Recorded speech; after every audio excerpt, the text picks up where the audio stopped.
So ayan, update natin sa ating overhaul na nakasako. So ayan, ganyan. Kung nakita nyo sa unang videos natin, sa previous videos natin, grabe yung kapal ng dumi. Ngayon malinis na yan mga master. Sobra na malinis yan pare.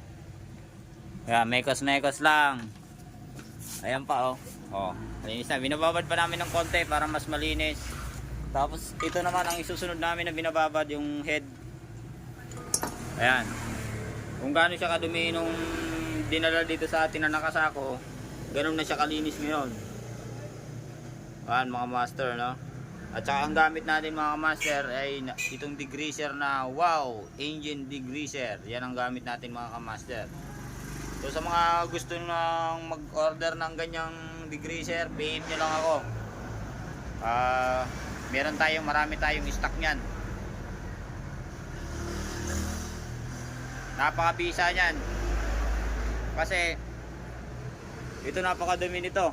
So mamaya makikita natin ipapakita ko sa inyo mamaya yung before and after. Post natin mamaya. So yan lang yung nalinis pa lang namin kasi sa sobrang kapal ng dumi ay ng tutong. Kung mga natuyong langis, hirapan tayo maglinis. Pero kung mga manipis lang na mga mancha-mancha lang na konti, ay basic lang yan. Kasi tanggal kagad yan ng Wow Engine Degreaser. So ayan, ganyan na siya kalinis ngayon. All goods na mga master. Yan. Yan, shoutout nga pala kay kay Boss Ronald. Ayun si Boss Ronald busy tumirik yung kagabi, nalobat yung e-bike niya Ayan.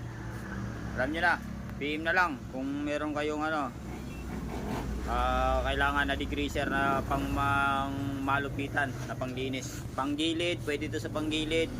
At saka hindi siya masakit sa kamay, hindi rin masakit sa ilong. Tsaka quality. Ayan, nakikita nyo naman. Tapos tingnan natin yung before and after natin.